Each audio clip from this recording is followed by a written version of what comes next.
Okay then, Helldivers, we are back. We have got loads to go over today as we have got brand new patch notes coming for patch 01.003.200. There's so much in this, including balancing, mission, weapon, and miscellaneous fixes. So we're going to give you all of the details revolved around that and the reasons why in today's video. After that, we're going to go over the success message of the major order just yesterday and how it led to the voting of a city on Super Earth. You're not going to understand the outcome of that one. It's absolutely crazy. But we've got so much information to give you guys today. If you haven't already, smash that beautiful like button, subscribe with post notifications turned on. It'd be greatly appreciated. And make sure you check out our incredible sponsor, GamerSupps, the company that offer esports athletes and gamers alike with the most effective and healthy energy drink option. And we now have our own tinned alternatives. So if you want to get your hands on it, links in the description. Use code CloudPlays at checkout for a cheeky discount.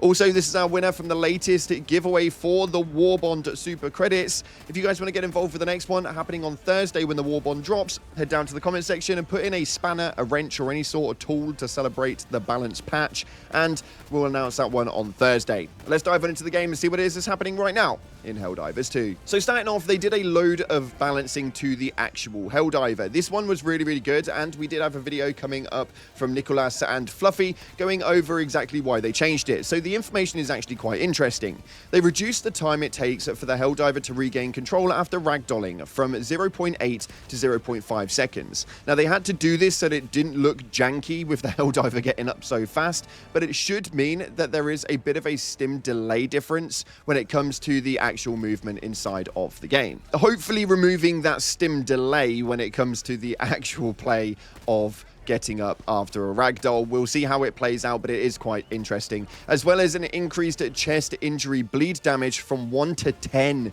meaning that chest injuries now cause more noticeable damage, as a previous value of 1 was so low it appeared to have no effect, meaning you could just run around consistently with a chest hemorrhage and really not actually have any repercussions to it. So they've now added that in, which is a bit of a negative, but it means you'll have to use some more stims.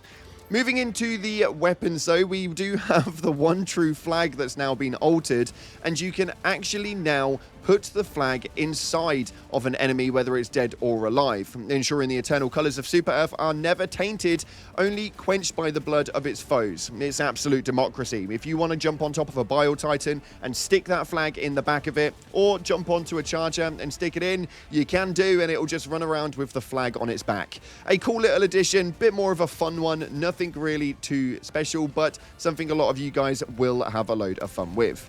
Now, moving into the primary weapons, though, loads of things were actually changed. The AR-32 pacifier had a massive change to it, mainly because of its stun effects, and the magazines and ammo capacity have been increased. We can see right here that the stun duration increased from 1.5 to 3 seconds, meaning we've got a double on the stun duration, which is definitely needed, that's for sure. They've also given us more magazines that we start with, from 5 to 6, and the amount of magazines have totaled increased from 7 to 8. There was a slight increase in stun value applied to enemies, so hopefully it should be a bit more viable as that stunning weapon. We've also seen the same change come to the pummeler, where the stun duration was increased, and they've increased the slight stun value as well on that one. And we've also seen it on the Blitzer, because a lot of people didn't really realize that the stun effect does apply from the Blitzer. Now, they've obviously increased the stun value ability for it, just so that it makes it a bit more viable towards those bigger enemies, because it would just blast out anything of a small size. On top of that, though, we also have the Constitution. Now, the Constitution and the Amendment both have bayonets, and they have increased the stagger strength from 20 to 25, because apparently it was the same stagger as if you were to punch something with your fist. Yeah, that's probably why it didn't feel so strong, but there is now an increase in that, so that the stagger should now make a bigger input. I am a little bit intrigued by this, and we're definitely going to be running the Connie at some point today throughout our live stream. Next up, though, we have the sidearms. Now, the sidearm, we have the P92 Warrant. It now locks on to larger size enemies. Now, this has been something that we've all been asking for quite some time. It's not obviously going to cause as much damage, so we'll see whether it's actually worth having, but it will now lock on to the larger sized enemies overall. Not too sure what effect it's going to have. We'll have to wait and see, but it should be an interesting move nonetheless. Moving into our throwables, though, we have a change to the Urchin, which has obviously had a stagger strength increase increase from 0 to 50. So now it doesn't only just have the stun ability, it now has a stagger move as well, and it can now stagger and affects larger size enemies as well. So we should be able to throw this onto Bile Titans, should be able to throw this onto Striders, and it should be able to give that effect off quite nicely, as we were already able to stagger things like charges. So the fact that this is now going to work with the larger ones means that it's a little bit more of a viable option compared to the original stun grenades we had already. Incendiary has also been changed, where the amount of fuel has been increased in the grenade, resulting in a longer lasting fire duration, which I think is quite cool. And we've had the Incendiary impact actually changed as well, where the amount of fuel has been increased in the grenade, resulting in a longer lasting fire duration. So overall, the Incendiary and the Incendiary impact will now cause more fire for a longer period of time. I'm quite happy with that because I love my burn effects.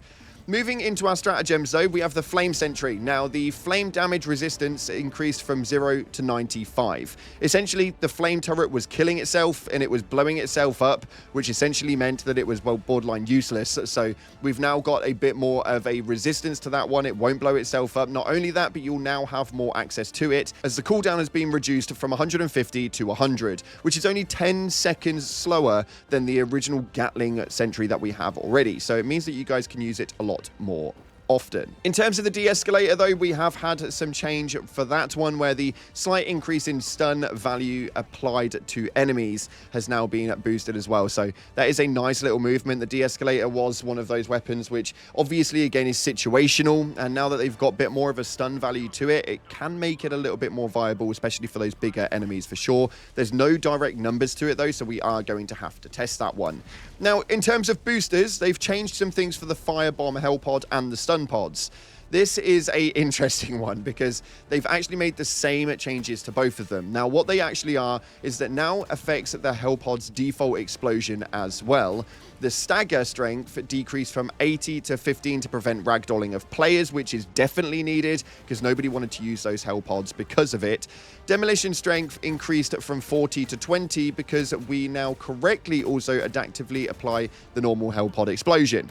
Overall, this is really, really good, and I think that this could be a good change to bring in the Firebomb Hell Pods and the Stun Pods a little bit more often without just being flung around, not wanting them in the game. Let me know what you guys are thinking so far about this, because I think it's actually quite good. In terms of enemies though, they've had a lot. So in general, it's now easier to put large to massive enemy sizes on fire, which was something which we really, really wanted. So if you are firing up a Bile Titan, it will now catch fire a lot quicker, meaning that the damage output will apply so much faster.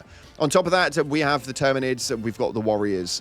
Damage needed to Gib Warriors increased from 500 to 750. This is how much damage is needed to explode their enemy's body without leaving a corpse behind. So yeah, you can now just splash it into smithereens in different ways. So the damage is obviously required a little bit more, otherwise it's just going to fall over and die. As far as automatons though, the Scout Striders armor decreased from 3 to 2, so you can now actually really take them down quite quickly. The leg's durable resistance has been increased though, so it has a bit more of a counteractive movement in terms of it. And then with the Illuminates, we've got the Overseer variants, where unarmored torso health zones armor decreased from 2 to 1. So the Overseer variants are one of those things which are probably a little bit more tankier than we wanted them to. So the unarmored torso health zone is needed to be a bit decreased, so I'm kind of glad that that is the case. Moving into the fixes though, there were quite a few. As far as crash fixes, soft locks and hangs, the weapon and stratagems and boosters, they fixed an issue with the R2124 Constitution playing audio during the wrong instances, which again, small problems. They fixed an issue with the draw and holster speed, so that now works alongside the gunslinger armor passive. They've also issued a fix for the range weapon grips after dropping the entrenchment tool, which again, very, very niche. Enemies, they fixed an issue where status effect damage were attempting to apply more times than intended. And with missions, we also have a load of fixes on here as well. There are some like military uplink devices and stuff like that that were changed, so that is definitely good. Now, there were also some miscellaneous fixes to loads of like random parts. But one thing I am a little bit concerned about here is that I don't actually see a fix for the armory issue. There was, if you guys don't know, a weapon armory problem where if you switched over certain modifiers to your weapons or change the skin to your weapon, your game will crash. Now, this happens to me quite excessively, and I was really hoping for a fix on this one today, but it doesn't seem like they've actually done that. We have got some low-quality modeling that's been rectified. They also have the triggering of jump packs or climbing on supply pods when using the interact button on controller, exit in the chat, but there's nothing in here for the overall movement of the crashes. It's a bit of a frustrating one for me, and I'm not too sure how I feel about it. So you guys are going to have to let me know in the comment section below how you're feeling. I think that they should have fixed that, and that should have been in here, or at least some move towards fixing it should have been put in play. Overall, though, that's all of your fixes today, and I'm intrigued to know what you guys are thinking about it. Moving forward, though, because otherwise this video is going to be excruciatingly long, we have a success message coming from Super Earth. This one is for the last major order, which we actually managed to win quite nicely. It states right here that the first of many steps towards healing our noble capital planet and the broken hearts of all citizens is complete. The Helldivers have triumphed and have secured the foundation upon which the great city of remembrance will be reborn. Particular commendation is due to the brave Helldivers who fought to defend Afaye Bay and Errata Prime. Simultaneous separate assaults by the Illuminate and Terminids demand a remarkable display of coordinated strength, tactical superiority, and overwhelming firepower. The compulsory and just collection of war restitution in the form of enemy material and resources has concluded, with territory reclaimed, citizens rescued, and enemy assets seized as a final restitution. Reconstruction of Remembrance has begun. The ruins have been cleared, and to demarcate the megacity's glorious rebirth, a new and triumphant name will be decided by the megacity following a well-managed democratic name selection process. Through this victory, we strengthen our future. Super Earth won't merely be restored to its rightful state of glory, it will be improved upon. And this is an unyielding promise of managed democracy. Now, from that, we headed over to the Discord because we got a ping. And this ping was a voting session that was now in practice. And we got to choose the new name for Remembrance. And the names that we got were these ones right here. And yes, you can see 75,000 votes, which had a whopping 72% of the entire community voted for Gun. They voted for Gun. I'm baffled, but the meme is definitely strong with this one. Everyone was running through all of the general chats, just spamming the word gun everywhere. So yes, it appears that our city is going to be labeled Gun. We'll wait and see how that one impacts and what it does to the major order moving forward. I can't wait to see how this one plays out. But yeah, I'm ready to go ahead and save Gun yet again. Get me in there. Anyway, that's all we've got time for today, so we don't have to make this an absolute novel for you guys. Thank you so much again for watching. If you haven't already, hit the like button, subscribe, press notifications turned on. Appreciate your faces, and as always, I'll see you in the clouds.